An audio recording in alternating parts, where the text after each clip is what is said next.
ยกมือ10 นิ้วกราบนอบน้อมยังพระติรัตนเกล้าเจ้าตั้ง3 ประการอันมีพระพุทธเจ้าพระสัทธรรมเจ้าพระสังฆเจ้า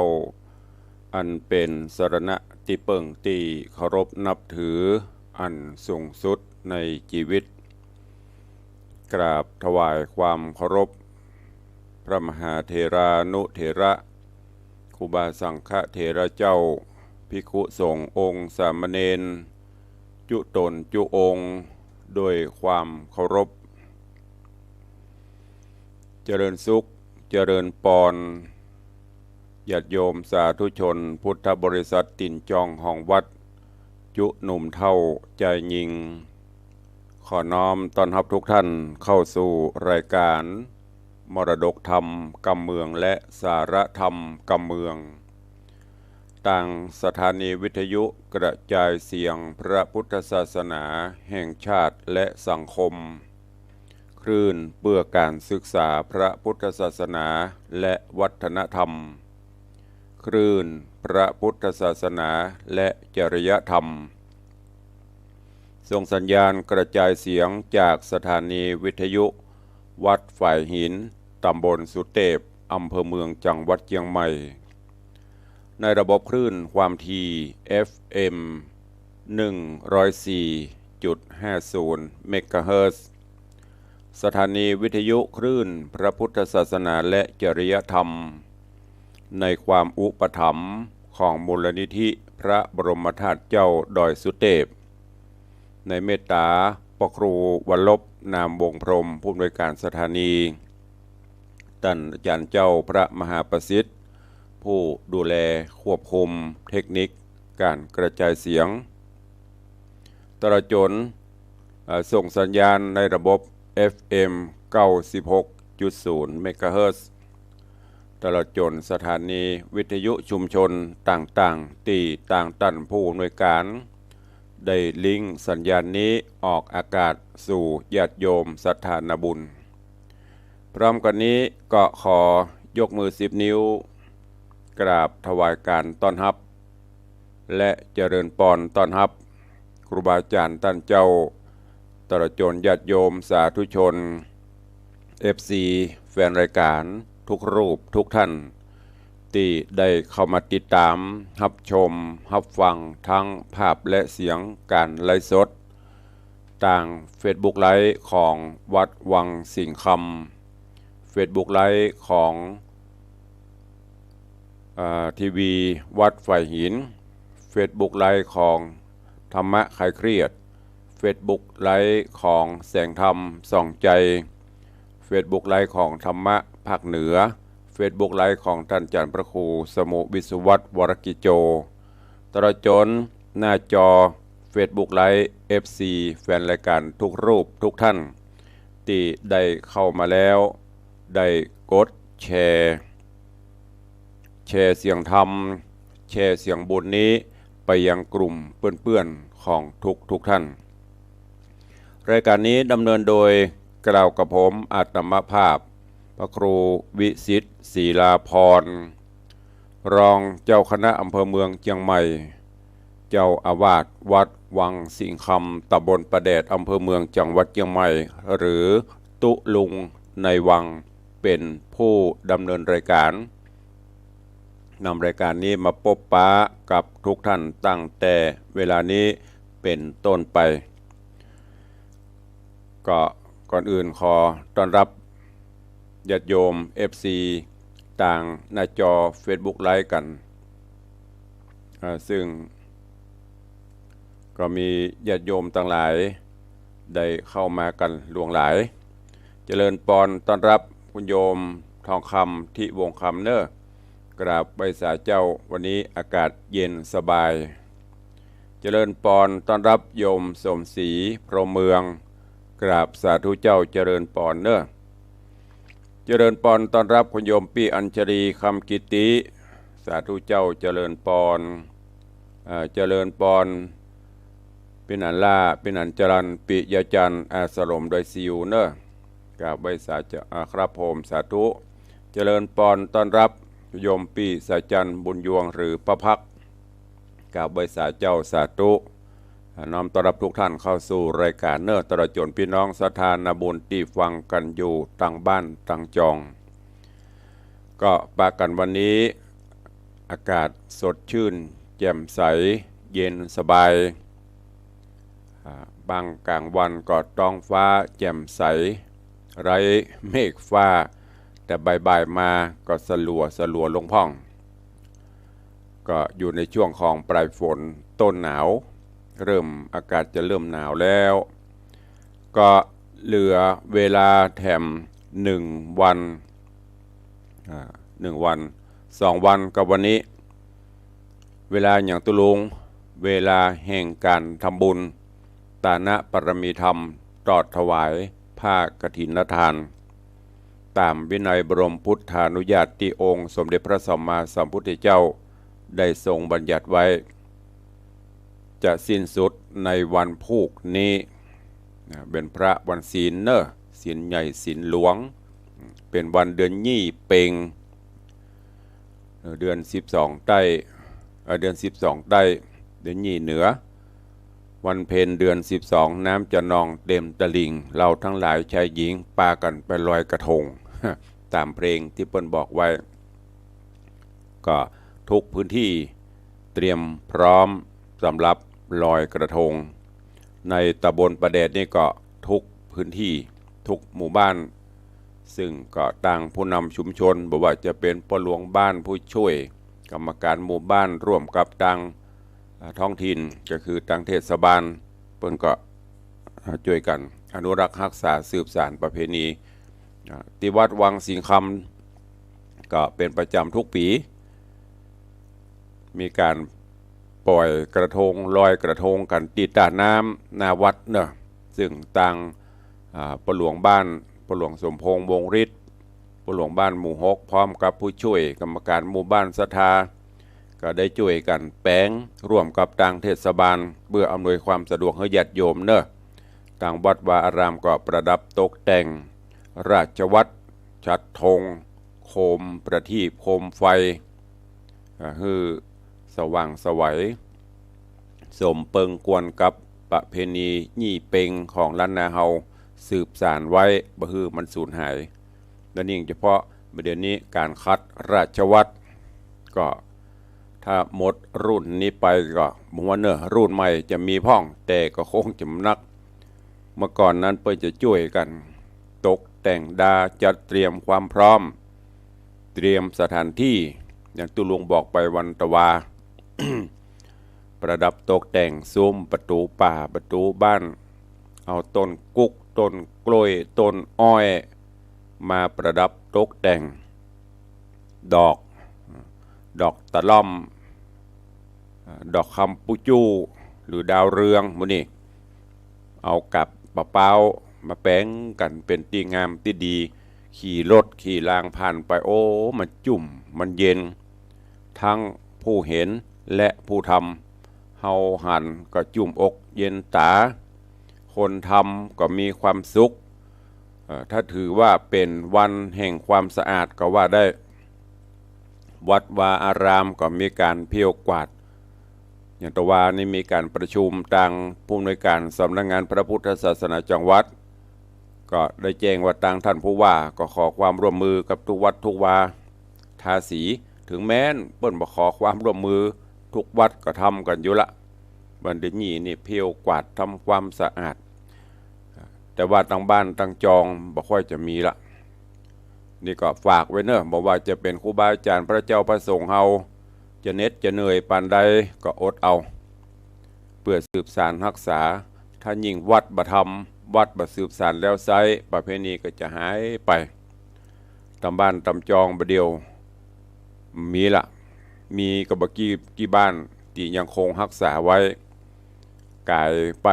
หน้าบ้านหน้าจองบ่เดือนลงลึงเฮียเบออันนี้ตุลุงก็ค่อยฝากไว้กับ FC แฟนรายการเฮาทุกท่านวันนี้ถ้ามีเวลา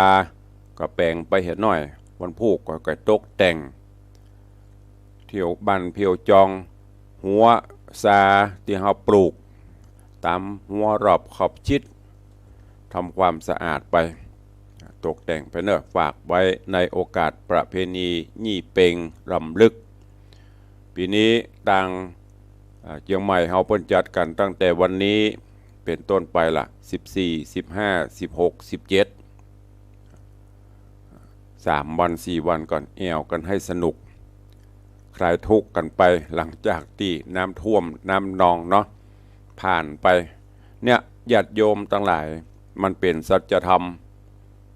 มันบ่คงที่เกิดขึ้นตั้งอยู่ดับไป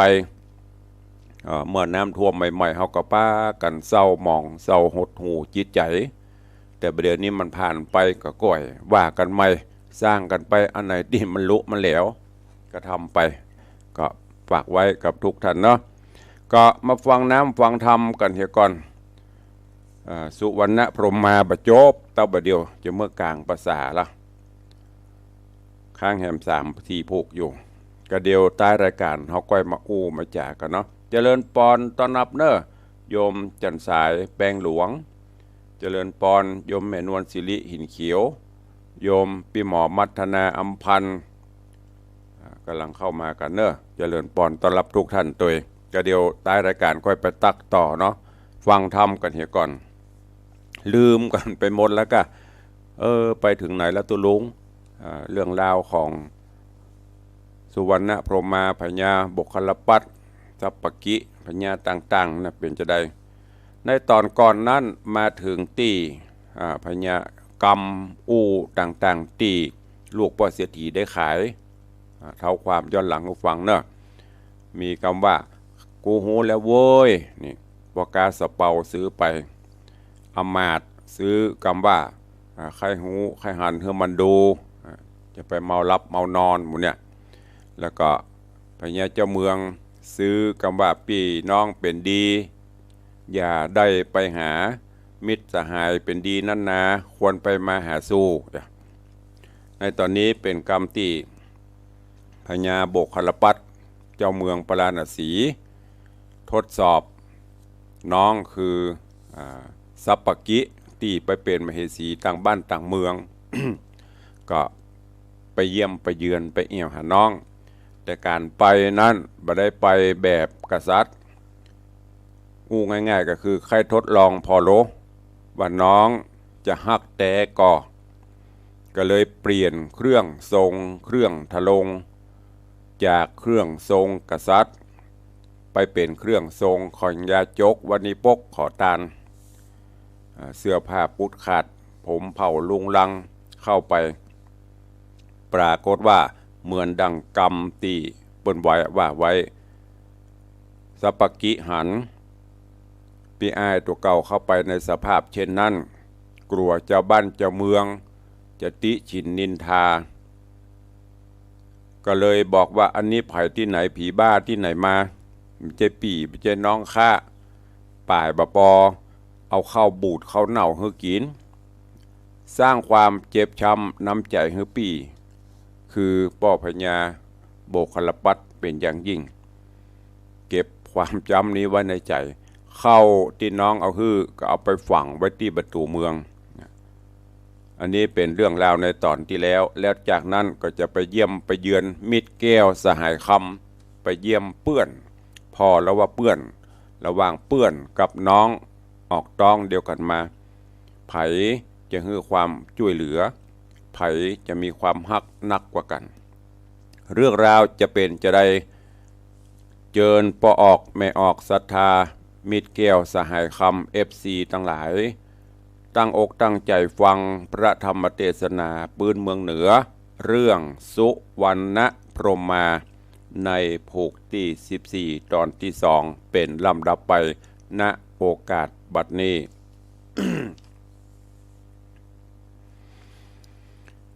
นะโมตัสสะภะคะวะโตอะระหะโตสัมมาสัมพุทธัสสะ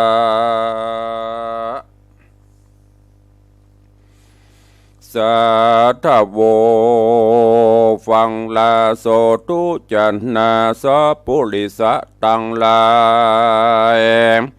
ตั้งหญิงและใจมวลหมู่ตีได้ปากันอยู่ทำทาดาฟังยังรัศธรรมเตสนาสุวรรณพรหมมาลำดับการมาเถิ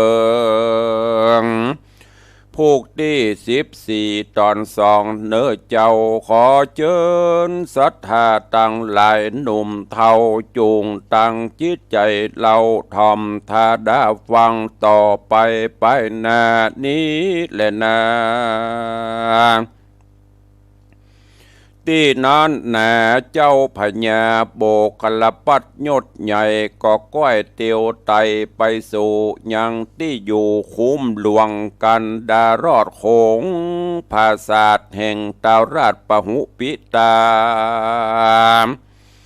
ก็ใครจะเป่าห้องเสียงดังกองอาณาวัดโดราปหุปิตา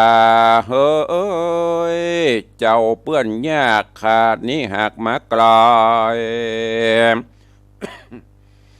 ขออาสะไหลเต้าเจ้าได้กินเขาคาบมือได้ปั่นหือตัวขาตั้งเสื้อผ้าพื้นใหม่พลัดเปลี่ยนใส่ปั่นมาลืมข้าแล้วกาสะหายเก่าจุงบอกเล่าไข่ปันเต้าหอจันปะหุปิตาฟังขี่แง่โอกาสตนเต้าราชบอจ้าเปิดป่องหน้าเบญ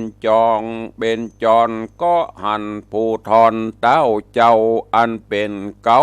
ปรณสี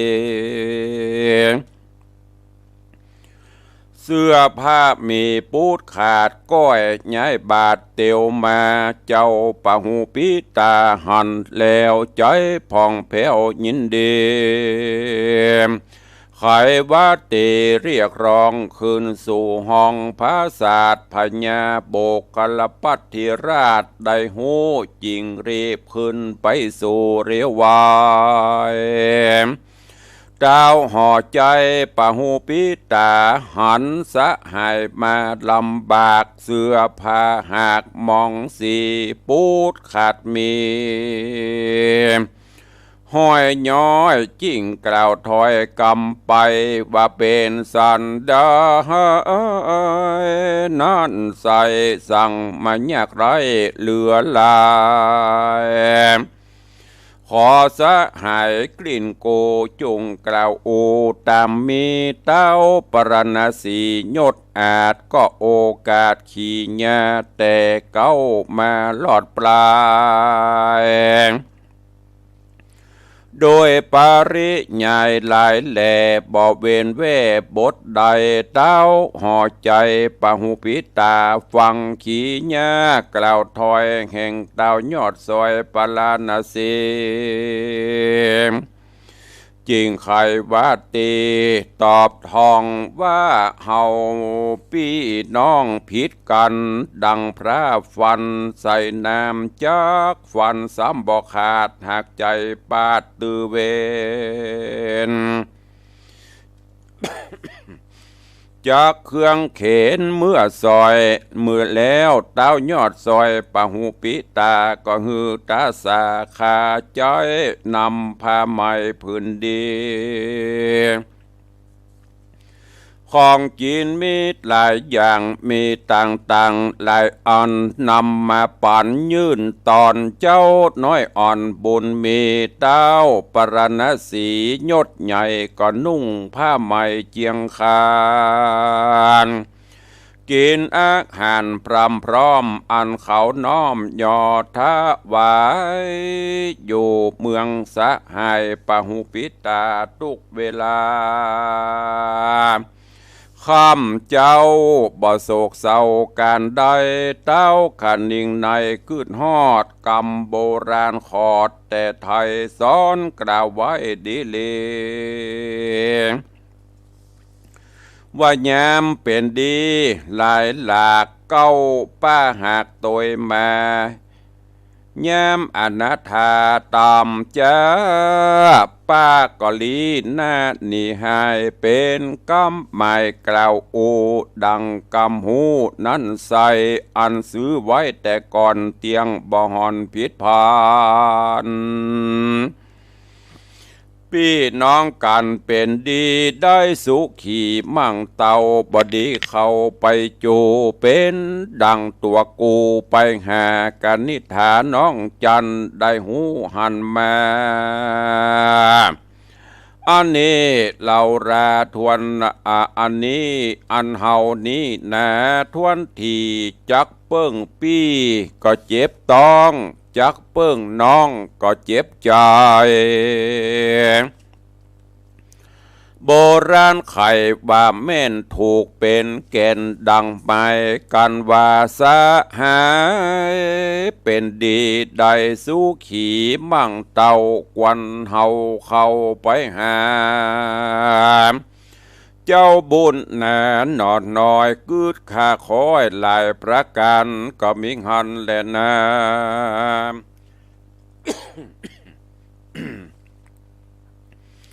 ตาโตปัฏฐาญะแต่นอนไปนาบ่เนอเอินเจอดีหลี3 เดือนมีมาหอดกรรมมาตอดบันดาลเต้าผู้บานนั้นใส่โอดบ่ได้เหลือใจนึ่งอยากไปสอนน้องอันอยู่แห่งห้องกับปิละวัตถุนกรใจหนึ่งอาวรจ้องหอยอยากได้ยอดซอยเมียแปลงมาห่วมแฝงแอมคางยิงในเมืองกวางหลายแหล่บ่มีใจแผ่ยินดีเจ้าบุญมีหน่อยนาดก็โอกาสปันไม้บอกเจ้าสะหายปะหุปิดตาว่าจะขอลาจากห้องไปเตียวต้องแดนไกลคงเวียงใจต่างดาวแดนเขตเต้าต่างเมืองแม่นขี่เครื่องไม่เอาจักคืนที่เก่ามาหาเจ้าป่าโหปิตายอดซอยจิงตอบถอยไข่ปันว่ากันสะหายจักพันไปสู่ยังที่อยู่แดนไกล มีโพยไผ่ห้อนใหม่หรืออยากใดอันใดจุงจะใครบอกกล่าวหือหูข่าวปันมา แม่นสะหายพี่น้องเตียวดันแม่นสะหายไปนาเตียวดันป่าดงไพรขอฮือมีโจกมีใจโจกใหญ่เจ็บป่วยไข้อย่าได้มาปานได้สำรันคำเจ้าโอดอยู่เที่ยงเตาสวดสดีเดเตอว่าอันแล้วเจ้าหนอแก้วบุญนาก็รีบไกลกลาพรากห้องอย่าออกจากต้องเวียงใจด้านดงไพรป่าใหญ่ก้อยเตียวไตไพรโซนแล้วสู่เมืองคนกวางใหญ่มีชื่อไว้ว่าวินตะนกรก็มีวานอนและนากิราทัตกิละลัทธาละวิทาญะรัมมะโคสานามะราชกาเลสิกิละดังเฮาได้หูมานิใสยังมีเต้าไทยพญามชื่อรัมมโคสายศอาจสะโวยราชเมืองกวางมีชื่ออังววินตนกร พระผู้ถอนเจ้าจ้างมีเตวีแนบคางชื่อสามาวดีราชธิดามียอดซอยงามชื่ออื่นจอยเจ็ดนางเจ้าห่อขวางยอดซอยกึดข้าคอยยามวันว่าอันห่อจันใหญ่กว้างกันเฮามวยมั่งเมื่อมอน คงนะก่อนนี้ใส่เตี้ยงฮ้อนไม่เครื่องขี้ลูกเฮามีหลายหลากเจ็ดคนหากเป็นยิงหากเปิ้งปิงหาเปิ้งปิงบ่ได้เหตุนั้นใส่อย่าจ้ากวนหือลูกลาตั้งหลายเจ็ดคนไม่มีอยู่หือมีกู้ยินดี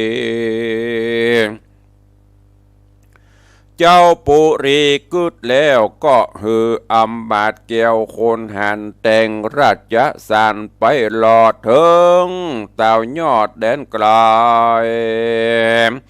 ราชสารใครบอกกล่าวว่าโดราตั้นเต้าปุรีเฮามีไมตรีต่อเศร้าแต่ตั้นเต้าทะลงเมือง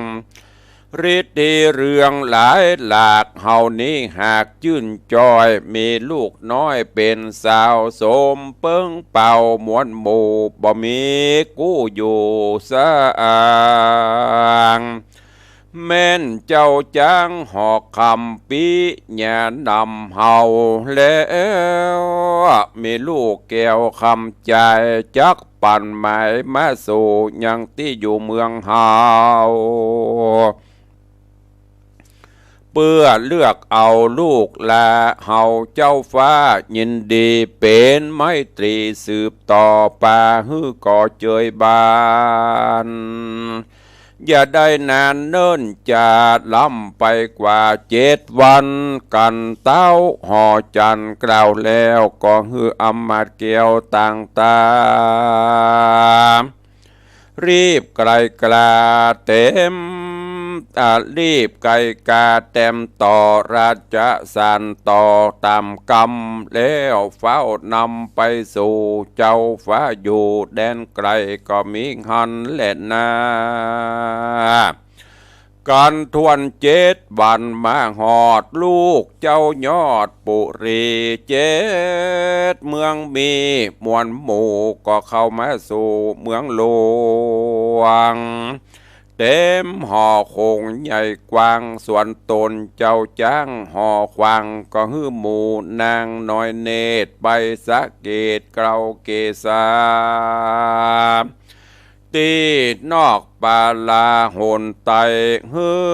อำมาตย์ใหญ่นำไปจุมนางในม้วนหมู่กันไปสู่ทานน้ำก็จำละพร่ำกำยากาญาก็มีหันแหละนาตีนี้จักวันนาจะกล่าวถึงต้านเต่าโบกลปัดนอนาเอาตั้งแต่ไต่เต้าไกลกลาจากเมืองปะหูปิตาสหายเตียวพันภายดันป่าก็มาจวบกว่าปุรีแห่งเต้าบุญมีรำมะโคสากันไกลกลามารอดก็ยังจอดหิมตางจุมหมูดนางนอดเนากันสละเก่าเกษาก็ไกลกระวายนาเพื่อจักกว่าคืนสู่ยังที่อยู่ปุรี เศษนามีแวดล้อมหามนางออมไกลกลาเตี้ยวตั้งมาจะใจก็มีหันแหละนา โสอ่านว่าพญาโบกลปัดหนุ่มเนากันไตเต่าแม่ลอดเวียงแก้วยอดลำมาโคสา เจ้าหูขี้ญาติแล้วเล่าว่าเต้าเป็นเจ้าหอควางจักฮืดนางยอดซอยงามจื่นจอยยิ่งล้ำมาจำละพร่ำกาญาจักผ่านต่างผ่านมาต่างลีบ่อาจลีต่างใดกวนเร็วไวอย่าจะรีบไปนอนให้เกิดขวางที่หิมต่างไต่เต้าแม่นนางใดเล่าข้ามหัวบ่ฮอนกลัวเป็นบาปอันกระยาบหึกนา นางนอนหน้าดอยจ่าแม่นนางนอดลาคนใดมีใจใส่สละอาดนอนเฮานอนป้าตังเตียวบ่ใจเลี้ยวคำย่ำหูที่ต่ำที่สูงมีใจจุงก้มก็ก้มกอมหูนบน้อมวันตานางนอนแน่ผาเสดดีลำเลิศแน่นอมกวนจักนำไปสู่เป็นมาเป็นกู้เทวีเจ้าบุญมีกืดแล้วใจผ่องเพวมนัสสารีบใส่ยานอนขวางที่จิมข้างกองตางก็มีขันเล็ดนาตาในกาละนอนใส่เสนาใหญ่หลวงลายป้ากันหามนางนาดลูกเต่าราชลำมาโคสา7 คนมาจะใจรอดเจ้าหนอไทยตี้นอนขวางจุมหมู่นางนอนเอา6 คนเล่ามาก่อนปากันซอนเล็งหานต่างป้ากันกล่าวจี้ว่าเป็นผู้ภัยนีตาบอดบ่หูรอดต่างเตียวสั่งมาเหลียวใบบาบ่หูกาว่าข้าเป็นไผบ่หลีกไปแล้วโลแล้วโสดจักมีโตถึงตายเฮาตั้งหลายม้วนหมู่จักฟังอยู่เฮาตั้งหลายม้วนหมู่จักฟังเข้าสู่วิวาหะแลนาตีนอนเจ้าโบกขลปัดขวาดหูเต่าดักอยู่ได้นางตังหลายใหญ่น้อยจริงกล่าวถอยจะถามซึ่งเศษนาลามหนุ่มเทาว่าไผ่นั้นเล่ามานอนขวางอันเป็นต่างเตียวไตเสนาใหญ่ต่างตาก็ใครขี้แย้ว่าคนนอนอยู่กลางต่างจักเป็นผีสร้างคนบาหรือคนต่ำจ้าตูดเฮือนมือยักเปือนขางอคนขี้ขอค่ำเจ้านางนอดเนาตัง6ก็จี้แจงก็จี้แจงตกกำไปว่าสู้จุ่งไวหลีกเวนหามหลีกเวนบัดเดียวเศษนาดเหลวบ่จาทลาบต่อตาวะต่อขาเตนาเหลวบ่จากระตำดังตัวว่าเหลวปานเขาป้ากันหามหลีกเพื่อเว้นฝีกเร็วไวกันเขาหามไปต่างใดนั้นใส่เจ้าหนอไทยโบกขลปัดก็เบนหัวไปต่างนอนเนี้ยอยู่หันหลายคนนางตามนผู้ปีหันแจ้งทีถนัดตานางโกธาโคดไม่โอดบ่ได้เหลือแห่งจริงจี้แจงกำไปว่าจักเป็นผู้ใดก็แล้วเฮาเป็นลูกเต้าแก้วหอจานจูงป้ากันข้ามย่ำ ข้ามย่ำตีนตังหัวมันพร่ำเร็วไวเสนาในมวลหมู่อันแหมนางอยู่เป็นสายก็ปากันกายย่ำคำว่าบอกครันครานเกรงกลัวแหมนางข้ามหัวบาดเดียวแล้วรีบเร็วไปสู่ยังที่อยู่หอขวางส่วนตนนางนอละ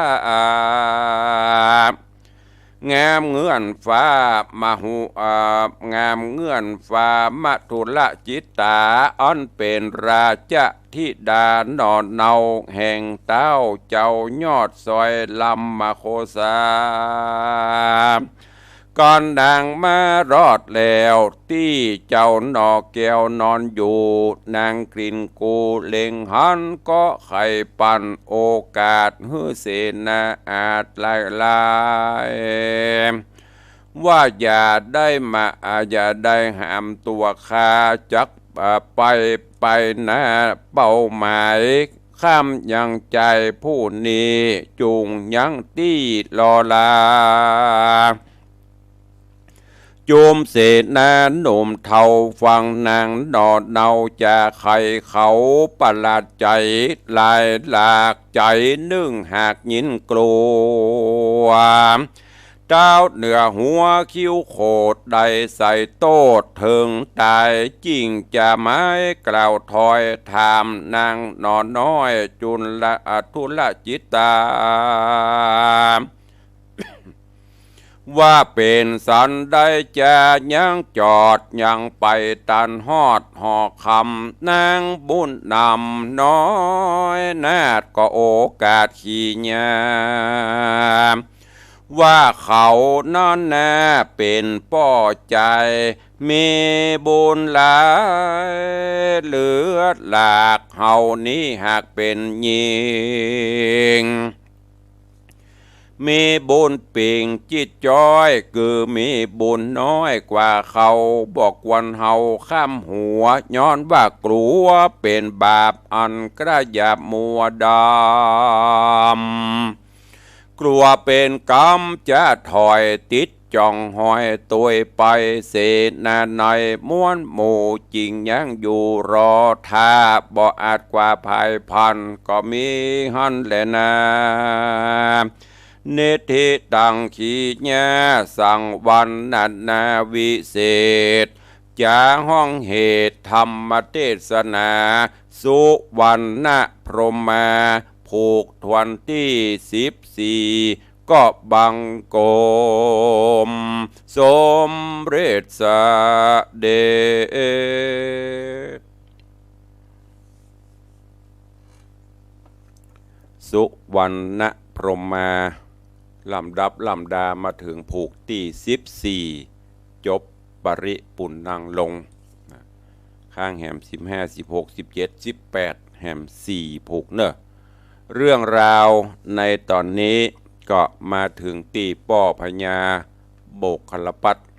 หลังจากตีไปหาน้องเพื่อทดสอบดูว่าความฮักปี้ฮักน้องจะมีเกิน100ก่อหรือจะเข้าตำนองที่เปิ้นกล่าวไว้ว่าพี่น้องเป็นดีอย่าได้ไปหาเหมือนอย่างกรรมที่ซื้อไว้ปรากฏว่าเป็นดังอันเตะเพราะว่าพญาโบกขลปัตทดลองใจน้องออกท้องเดียวกันมาอย่างที่ได้บอกไปปรากฏว่าน้องบ่ยอมรับเป็นอ้ายปลายปอซ้ำเอาเข้าบูดเข้าข้ามคืนให้กินสร้างความเจ็บช้ำน้ำใจพี่อ้ายหรือพญาโบกขลปัตตะก็เอาเข้าไปฝังไว้ที่ประตูเมืองแล้วก็ดันดนไปหาเปื้อนที่แห่งเมืองหนึ่งซึ่งพ่อพญาเจ้าเมืองอันเป็นเปื้อนหันก็เกิดความฮักกันน้ำใจเปื้อนเมินปะกันก็เอาเข้าเอาของเสื้อผ้าหื้อใส่หื้อนุ่งแล้วก็หื้ออยู่ตัว จนกระทั่งพญาโบกคลปัตก็โอ้เฮามาอยู่บ้านเปิ่นเมืองเปิ่นแล้วบ้านเฮาเมืองเฮาเป็นได้กับบ่ฮู้ป่ายปอแหมอันนึงก็ใครปีกย้อนไปหาน้องนางสัปปะกิใครไปซ้ำไปดูแหมกรรมกึดไปกึดมาเอาละเอาให้ก่อนเรื่องน้อง ไปตั้งแน่ก่อนดีกว่าก็หูข่าวว่าป่อพญาเปิ้นมีพญาแห่งเมืองหนึ่งเปิ้นมีลูกมีเต้าลูกสาว7 คนก็เลยใครได้ลูกสาวพญาเป็นกู่เป็นข้างเป็นกีมไปทดลองไปทดสอบดูในระหว่างที่ป่อพญาเปิ้นปกเป่าข่าวสารเจ้าบ้านเจ้าเมืองไผมีลูกพ่อใจลูกบ่าวก็เอามาเลือกเอามาฮือพอเนอะพอได้ยินข่าวจะอี้ได้ป่ายเปิ้นก็สั่งลูกสาวเปิ้นถึง7 คนไปอาบน้ำอาบท่าจำละร่างกายเปื้อนเตรียมเข้าสู่การเลือกกู้มาถึงตอนนี้โบกคลปัตก็ไปนอนขวางหนทางเพื่อจะทดสอบว่าไม่ยิงตั้ง6 คน7 คนนี่ไผ่จะมีความเคารพนับถือจะได้พ่องปี้ถึง6 คนปรากฏว่าบโสนละ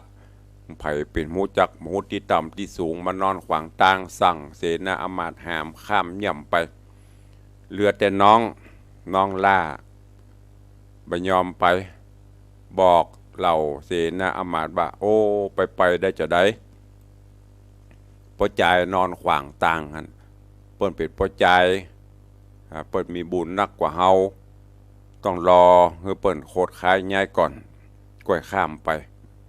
อันนี้ข่าวๆเนอะเดี๋ยววันต่อไปจะเอามาสรุปย้อนให้แหมกรรม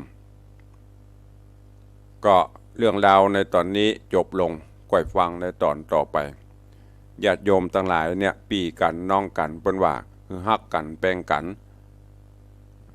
เมื่อเฮาบ่ฮักกัน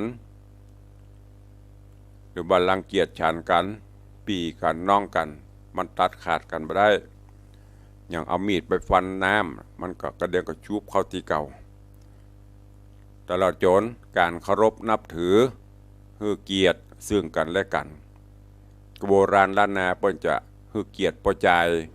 ว่าเป็นเพศที่สูงมีบุญนักได้เกิดมาเป็นปอใจก็จะฮือความเคารพนับถือฮือเกียรติกันบ่ข้ามบ่เยี่ยมกันแม้แต่สมัยก่อนกับปัจจุบันนี้ญาติโยมทั้งหลายรุ่นเฮาเขาที่อายุ50-60ขึ้นนี่จะฮู้ว่าพ่อแม่ก่อนนั้นเปิ้นฮือเกียรติกันเปิ้นจะห้องสูค่าพ่อมันแม่มันแม้กระทั่งอย่างตุลุงเคยเอาเล่าฮือฟังไปครั้งหนึ่งเมื่อก่อนบ่มีเครื่องซักผ้าเหมือนปัจจุบันจะซักผ้าป่ออีแม่เปิ้นจะแยกกะละมังเปไว้ให้ตีหนึ่งเอาไว้เฉพาะซักผ้าคือป่อแล้วก็ผ้าต่ำเปิ้นบ่เอาไปซักรวมกันปลอกหมอนเสื้อหมอนนี่ก็จะมีกะละมังซักเสื้อสัญญาซักได้อยู่แต่ปัจจุบันนี้ความเคารพนับถือเหล่านี้มันหายไปฟังเขาห้องกันเป็นคิงเป็นห้าเป็นกูเป็นมึงบกอกจกหัวกันพ่องเตะกันเล่นพ่อง เปลี่ยนไปความเคารพนับถือมันมีเมื่อก่อนเปิ้นบ่ทับบ่เคารพนับถือผัวบ่นับถือเมียเงินคำเต็มเงียก็เสี่ยงเมียบ่นับถือผัวเงินคำกองเต้าหัวก็เสี่ยง นี่เพราะนั้นก้อยฟังไปเดี๋ยวตุลุงจะเอามาอู้ให้ฟังเนอะวันนี้โป่งวางไว้แต่เพียงเก้าอี้ก่อนเดี๋ยวเราจะได้แจ้งข่าวสารได้อู้ได้จากันใต้รายการเหลือเวลาแถมน้อยเดี๋ยวจะหมดล่ะเนาะก็ก่อนที่จะได้อู้ได้ได้จาตักตายพี่น้องศรัทธาตั้งหน้าจอ Facebook ไลฟ์ต่อจากตะกี้ก็มีโยมพี่หมอมัทนาอำพันธ์เนาะแล้วก็มาถึงโยมแม่นวลศิริหินเขียวเจริญปอนโยมยายเอ้ยดอยซิวเนอะเจริญปอนโยมแม่ครูเหรียญทองจันที กราบไหว้สาเจ้าสาธุเจริญปรคุณโยมสลินทิพย์บุญเลิศน้อมกราบไหว้สาธุเจริญปรเจริญปรนะน้องคนเดิมกราบไหว้สาเจ้าตุลุงสาธุเจริญพรท่านรองวันเพ็ญเนอะโดยสุเทพอย่างก็จังทองสาธุเจริญปรเนอะนี่เป็น FC แฟนรายการที่เข้ามาตั้งหน้าจอ Facebook ก็เดียวกับไปตั้งบ้านตั้งจองก่อนที่จะไปตั้งบ้านตั้งจอง ก็มีข่าวฝากประชาสัมพันธ์เนอะวันพรุ่งนี้วันเดือนยี่เป่งหลายวัดหลายวาเปิ้นมีกิจกรรมส่งเสริมวัฒนธรรมประเพณีเดือนยี่เป่งในการฟังธรรมมหาจารย์อย่างที่บนวัดพระธาตุเจ้าดอยสุเทพเฮาตะคืนนี้ที่ผ่านไปหลวงพ่อพระครูอดุลศิลกิจเตดกันที่13นครกันหรือกันละกรจบไปตั้งลุ่มวันพรุ่งนี้ก็หลายวัดที่ตุลุงได้รับนิมนต์ก็มีที่วัดสันทรายหลวงที่วัดเนี่ยก็สันทรายมูลสุมาตรวัดสันทรายมูลของหลวงพ่อดำพระครูพิพัฒน์ศรีละสังวรรองเจ้าคณะอำเภอสันทรายหลวงพ่อก็ได้ตั้งธรรมเนอะตั้งธรรมหลวงตั้งแต่วันนี้ภาคค่ำจะเป็นการเทศแบบอานิสงส์พัดดีดกถาปันหมู่นี้ก่อนวันพุธก็เริ่มตั้งแต่เจ้าไปตัสปอนหิมปันตันคันวรรณประเวศดูจกไปตามลำดับตุลุงจะไปเทศกันวรรณประเวศที่วัดสันทรายมูลเนอะเวลาประมาณ9 โมง 10 โมงเสร็จจากนั้นแล้วก็จะไปฉันเพลที่วัดสันทรายหลวงงานประจำปีทอดกฐินของเปิ้ลเจอเนอะใครจะไปห่วมฟังเทศฟังธรรมที่วัดสันทรายมูลอำเภอสันทรายก็ไปห่วมได้ไปห่วมกินห่วมตานบูชากันเทศกันธรรมได้เนอะที่วัดสันทรายมูลอำเภอสันทรายแล้วก็ที่วัดโลกโมลีก็มีการตั้งธรรมหลวงตุลุงได้รับนิมนต์เทศกันชอกษัตริย์หรือสักขติวัน6 โมงแมลงพวกนี้มีกิจเทศอยู่2ตีเจตวันหนองหมูนี้แคนเซิลไปละเพราะเปิ้นไม่ได้นิมนต์แต่หลวงพ่อก็ว่าคนบ้านเขาโทรมาหานั่นก็แจ้งนำเรียนทุกหลายวัดเนิ่มจะมี2-3ที่หลายวัดเต่าที่ทราบมีที่ตุลุงบอกนี่แต่ส่วนมากมันเปิดก็ตั้งหลายที่หลายต่างก็ไปห่วมฟังเทศฟังธรรมกัน ในแต่ละวัดก็มีเมื่อก่อนนี่คนเฒ่าคนแก่เปิ้นจะไปฟังเอาอานิสงส์จนถึงค่ำมาก็จะมีการฟังธรรมอานิสงส์ประทีปจุดประทีปโคมไฟกันปูโจมปูจาตามฮีตประเพณีเฮาเนอะเชิญชวนทุกท่านโดยได้ร่วมโมทนาสาธุกันแล้วก็ตะวาตุลุงก็ได้ประชาสัมพันธ์เชิญชวนญาติโยมศรัทธานาบุญ FC ตั้งบ้านตั้งจองเพื่อบ่ได้ไปผู้โจมผู้จาแขวนโกมแขวนโกมหูกระต่ายโกมอย่าตามแบบเบ้าโบราณเมื่อก่อนนี้เพิ่นจะแขวนโกมห้อยโกมประเด็นนี้ก็นักกว่าเก่าตุลุงก็ได้จัดโครงเล็กไว้แล้วก็เชิญชวนญาติโยมได้แขวนโคมปูจาพระเกศแก้วจุลมณีตามคติความเชื่อเพื่อความรุ่งโรจน์โชติช่วงชัชวาลแสงสว่างสวัยส่องตางอันนี้ถ้ากระเดียวถ้าไปเจอเข้าตางอื่นที่เพิ่งกำลังนี้กันเกี่ยวว่าแต่นี่ประเพณีของเฮาจะเป็นละต้องไปฟังกรรมไผ่เนี่ยตุลุงวัดสวานนะทำไปเป็นบุญเป็นกุศลท่านผู้ใดจะร่วมเนอะปูจาโคมแขวนโคมต่างวัดก็จะได้เขียนชื่อเสียงเรียงนามใส่แล้วก็เอาไปห้อยไปแขวนหื้อตะวันนี้ขอบคุณอนุโมทนาบุญกับโยมปเลี้ยงธนวัฒน์โยมแม่เลี้ยงทัดพิชาสุสิงคำได้ร่วมเป็นเจ้าภาพปูจาโคมแขวนประทีปโคมไฟจำนวน 100 ลูก100 แก่นเป็นปัจจัยทั้งหมด 10,000 บาทท้วนเอามาเรียบร้อยละแต่ว่าโยมไม่เลี้ยงทัดพิชาหรือว่าแม่นางเอามาถวายก็ได้ไปซื้อไปหยันแล้วก็เขียนใส่หื้อเพื่อถวายเป็นพุทธปูจาธรรมปูจาสังฆปูจาน้อมอุทิศกัลปนผลฮือปิตามันดาปะอุ้ยแม่มอนอันมีโยมปะอุ้ยมอนสิงคำแม่อุ้ยมอนสุใจแก้วซึ่งเป็นปิตามันดาและก็อุ้ยมอนญาติวงศาคณะญาติบ่เกิดไม่เกิดเจ้ากรรมในเบนตลอดจนบูรพกษัตริยาธิราช100 แก่นนิพายแผ่ฮือมด16 จันฟ้า15 จันดิน14 บาดาลพุ่นขอบคุณเด้อกับโยมปเลียงธนวัฒน์แม่เลียงทัดพิชาสุสิงคำณโอกาสนี้ตัวนอกจากนั้นก็มีคุณโยมสุพันนีเมืองมาร่วมปูจา1 ลูก1 แก่นคุณโยมทันชนกเมืองมาร่วมถวายโคม1 แก่นแล้วก็มีโยมแม่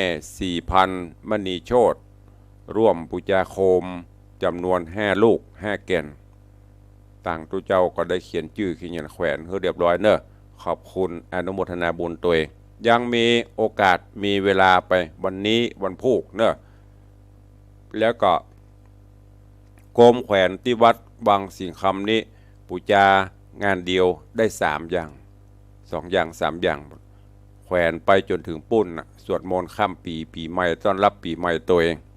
เพราะนั้นก็เจริญปอนเนอะแก่นละลูกละ99 บาทเต่าวัดหลวงละปูนนั่นน่ะถูกบะแปลงเต่ากันที่เหลือจากส่วนที่กะโกมที่ซื้อมา30 บาทก็เป็นถวายกราบไหว้กันน้ำของวัดบำรุงวัดไปเนอะหรือว่าทำบุญสุนทานไปเจริญปอนใครจะร่วมบนก็โทรศัพท์แจ้งเข้ามาตีตุลุงได้เนอะ0817836540โทรเข้ามาได้เอาตั้งบ้านตั้งจองใครจะอู้จะจะแจ้งผลการรับฟัง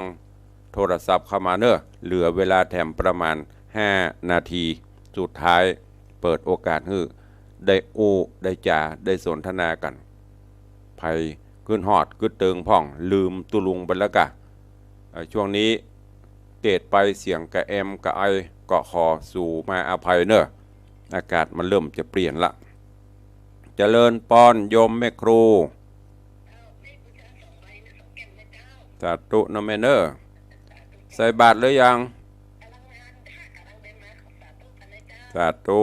กับแม่ครูเนอบุญรักษาโยมแม่ครู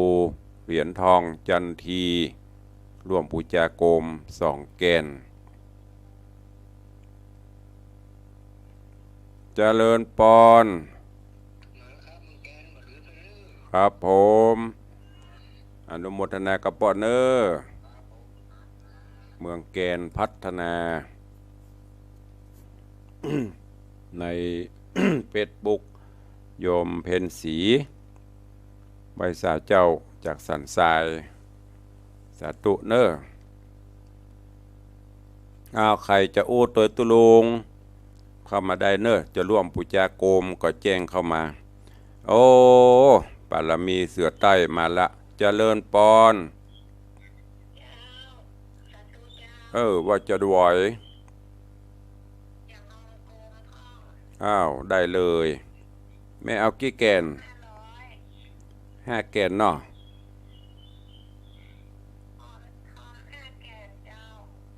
โยมแม่ปราณี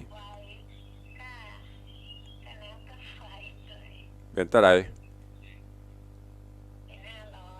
ก็น่ากะก็โกมมา99 บาทก็กลายเป็นโกมเนาะถึงบนโดยจัดอันเดียวกันนะแม่ มันเหลือจะหั่นกับเป็นก้าน้ำกับไฟก้าโกมเท่าไปซื้อ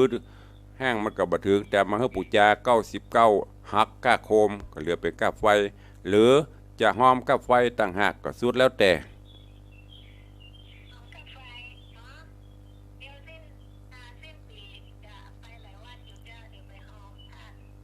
ได้เจ้าเลยได้เลย5 แกนอนุโมทนานะแม่เนอบุญรักษาอยู่ดีมีสุขภาพสมบูรณ์แข็งแรงเด้อสาธุขอบคุณโยมแม่ปราณีพยัคฆ์ไคหับพลเสือใต้สิ่งเหนือเดี่ยง เดี่ยงกำลังฟื้น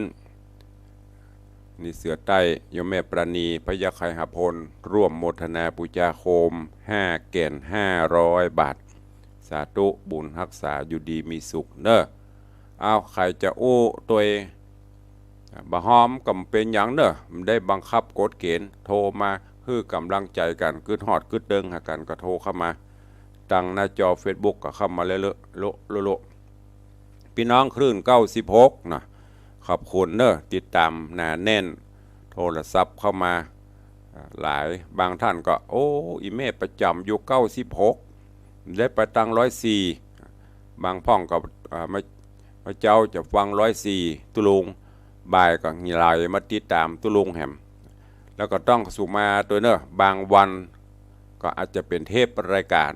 เพราะอย่างที่ได้บอกไปภารกิจศาสนกิจมันนักตุลุงบอกว่าตั้งแต่รับภารกิจคณะสงฆ์ เป็นรองเจ้าคณะอำเภอมานี่เจอตั้งแต่น้ำท่วมมาจนถึงบัดนี้โอ้ยมีแต่งานรัฐงานราชงานวัดงานบ้านงานจองก็จำเป็นต้องสงเคราะห์อนุเคราะห์ตะวาก็ภาคเช้าอยู่วัดบ่ายก็ไปประชุมเตรียมการสอบธรรมสนามหลวงมีแต่งานแล้ววันนี้ก็เตรียมความพร้อมสถานที่ลอยกระทงของวัดวันพุธก็เป็นวันพระวันศีลมีศาสนกิจบางวันก็ร่างกายแย่เหมือนกันช่วงนี้ก็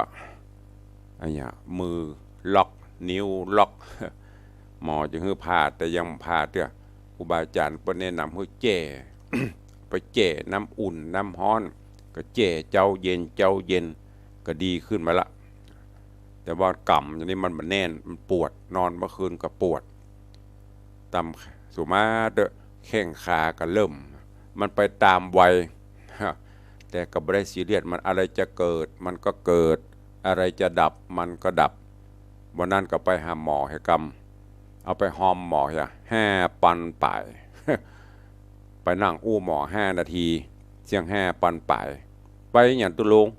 ก็มันมีประจำตัวอย่างที่ผมบอกนั่นนะมาเป็นแพ็กเกจเป็นอย่างพ่อของตุลุงเบาหวานไขมันความดันหัวใจสปะ มันมาขออยู่ตัวกันเลยอู้มันอยู่ตัวกันไปเนอะจะไปหือไปจะไปหาเนอะสูเนอะอยู่ตัวกันไปจะเนี้ยตุลุงประเทศกับไปตัวตุลุงฉันเข้ากับฉันตัวตุลุงยาการกับเนี้ยตัวตุลุงเนอะนอนกับนอนตัวตุลุงนี่ถ้าสู่หือสู่น่ะน้ำตาลสูงกับความดันสูงกับกระเพราตัวกันตัวหมูนะ อันนี้ก็แจ้งญาติโยมทั้งหลายตัวเอาแล้วเนาะพอควรแก่เวลา ต่างบ้านต่างจองตึงมีโมเอะถ้าใครโทรกันหลังไม่เนอะเวลาหมดละขอนำรายการจากทุกท่านไปก่อนปะกันใหม่วันต่อไป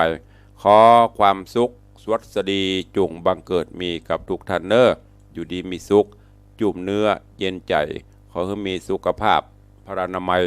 สมบูรณ์แข็งแรงเหมือนกันจุตนจุองค์จุผู้จุคนเนอะจัตตาโรธรรมาวัตันติ